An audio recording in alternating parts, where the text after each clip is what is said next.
Depuis 2003, je suis diplômée des Beaux-Arts de Lyon. Aux Beaux-Arts, je pratiquais essentiellement la sculpture, mais c'est vraiment après les Beaux-Arts que j'ai découvert la céramique et l'argile. Donc la première pièce que j'ai réalisée, c'était mes grandes ailes en grès, que j'ai réalisée dans un atelier que j'ai loué dans la montagne, près d'un monastère. Et ensuite, d'une œuvre à l'autre, j'ai vraiment découvert à chaque fois des nouvelles terres et des nouvelles argiles, et j'ai approfondi tout ce rapport que j'ai avec la terre et l'argile que vous allez pouvoir découvrir dans l'exposition. Lorsque j'ai été contactée pour faire ce projet d'exposition personnelle à l'abbaye de Maubuisson, c'était juste au moment du confinement. Je revenais depuis un an d'une exposition que j'avais faite en Tasmanie, une exposition qui s'appelait A Journey to Freedom, donc qui était une exposition internationale qui parlait d'artistes traitant de l'enfermement et de la liberté.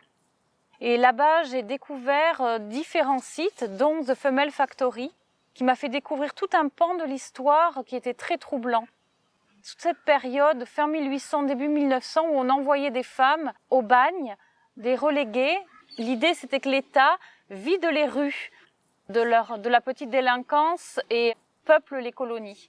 Donc j'ai visité plusieurs sites assez troublants et ensuite je suis revenue en France et j'ai découvert qu'une histoire similaire s'était passée entre la France et la Guyane notamment. Et j'ai approfondi cette histoire, j'ai rencontré des gens et là j'ai voulu travailler sur un projet que j'appelle Les Éloignés, un projet qui parle de ces femmes. Et juste à ce moment-là, je suis contactée par l'abbaye et je me suis dit c'est là que je dois réaliser ce projet. Ça faisait sens, tout faisait sens. Le lieu, le bâtiment, le réseau d'eau souterrain, tout m'a paru une évidence. Dans ce projet, je parle des relégués de Guyane, mais aussi des femmes, ces femmes qui ont encadré les relégués. Il se trouve qu'en Guyane, il y avait déjà l'ordre des Sœurs de Cluny. Le gouvernement s'est dit, tiens, on va confier les relégués aux Sœurs de Cluny. Donc dans ce projet, je rends un double hommage, un hommage aux femmes reléguées, mais aussi aux femmes, les sœurs en fait. Et j'appelle ça les éloignés, parce qu'il y a ce rapport où comme quoi on a voulu les éloigner du territoire, on a voulu les mettre à part. Et il y avait ce rapport aussi aux sœurs à une époque où parfois elles pouvaient s'éloigner elles-mêmes pour se protéger ou pour pouvoir avoir accès à de la culture, pour différentes raisons. Donc je trouvais qu'il y avait des liens assez beaux qui se créaient entre ces femmes.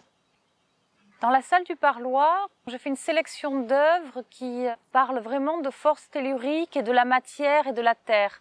C'est un espace où on voit vraiment la matière vivante et il y a un lien fort aussi à certains symboles religieux. Par exemple, quand on rentre directement, on tombe sur un très grand retable que j'ai réalisé spécialement pour l'abbaye. La forme du retable reprend un petit peu l'esthétique des caisses de transport. Dans ce grand retable, on voit au centre un calice qui parle de l'Eucharistie, mais qui est aussi un sens symbolique qui ramène au féminin et à la femme. Et on voit comme une sorte de matière qui irradie de ce calice. Ensuite, je présente aussi une entrave de cou que j'ai réalisée spécialement pour l'abbaye. Je me suis inspirée de ces modèles d'entraves qu'on mettait aux fuyards.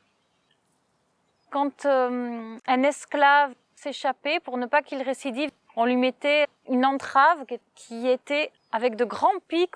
Et je me suis inspirée de cette forme d'objet de torture et de contrainte. Et j'ai modelé en porcelaine une sorte d'immense bijou qui évoque ce rapport à la servitude et à l'éloignement. Parce que ces grands pics nous mettraient dans un rapport physique de distance aux autres et aux choses. Et en même temps, cette pièce a une esthétique, c'est de la porcelaine et une esthétique de bijoux. Donc il y a vraiment cette dualité. Je trouvais intéressant aussi de présenter une de mes sculptures caisses que j'avais réalisée à l'époque pour une exposition à la Banque Béthune. Dans cette sculpture, on voit des pieds d'argile, des pieds de femmes hissés sur la pointe et qui sont comme dans un rapport de fuite. Il y a aussi une série de 3 calices, des calices comme sur le retable qui évoquent toujours ce rapport à l'Eucharistie et aussi au féminin, que je réalise avec de la peinture dorée sur de l'argile meuble. Dans le passage au champ, je vous présente un grand porte-bijoux et sur ce porte-bijoux, on peut retrouver des camées de porcelaine qui sont surmontés de chênes. Et sur ces camées, qui sont assez grands, surdimensionnés, presque comme des miroirs, on trouve des portraits de femmes, des portraits que j'ai récupérés aux Archives nationales de la police à Paris. Et sur ces portraits, on voit des femmes qui ont été enfermées à l'époque des relégués. Les portraits des relégués n'existent plus, ils ont été égarés, mais je voulais donner des visages à ces femmes et donc j'ai emprunté les visages de femmes de la même époque. Et ces chaînes qu'on trouve reliées au camée évoquent aussi ces entraves qui parlent du conditionnement, qui parlent de l'esclavage. Cette sculpture et toute cette série, c'est vraiment un hommage à ces femmes. Quand on entre dans la salle des religieuses, on tombe directement sur une immense entrave de groupe qui fait plus de 11 mètres de long, que j'ai réalisé par modelage. C'est un travail que j'ai réalisé en 2012. C'est un travail très long, très fastidieux de modelage et qui évoque ce rapport au lien de ce qui nous lie les uns aux autres.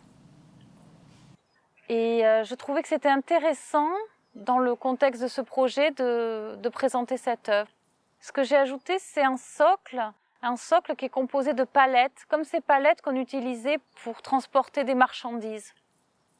Il ne faut pas oublier que ces femmes, elles ont été envoyées en bateau en Guyane, dans les cales des bateaux, finalement comme des marchandises. L'idée, c'était de les utiliser comme des ventres.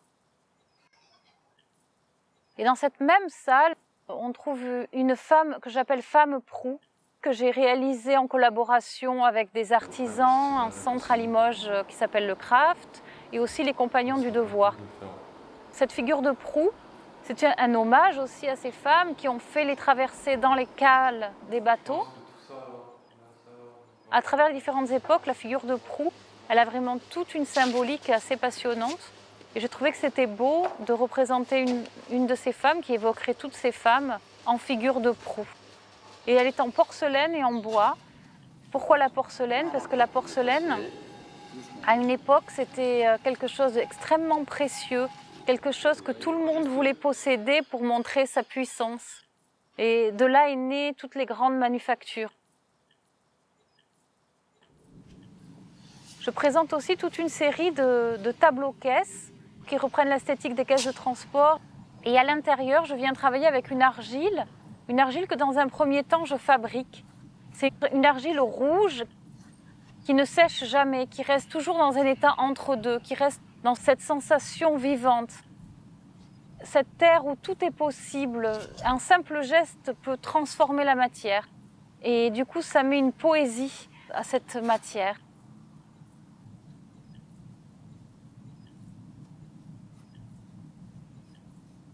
Je l'appelle cette série le cœur du corps et je viens par quelques gestes dans l'argile évoquer des vulves ou des cicatrices. Ensuite, l'antichambre, c'est un tout petit espace mais qui m'a beaucoup plu, qui m'a fait penser à une cellule. Les murs sont grattés, c'est un espace assez beau où je présente quelques portraits camés. Et dans le dernier espace, où on peut voir l'eau circuler sous le bâtiment, je présente un porte-bijoux qui surmonte aussi un portrait de femme et un cœur que j'ai réalisé en gravure, que j'appelle cœur noir. C'est un travail que j'ai fait sur plaque de cuivre. C'est un cœur qui a l'air d'être surmonté de racines. C'est un cœur, on ne sait pas s'il sombre dans le noir ou s'il ressort du noir.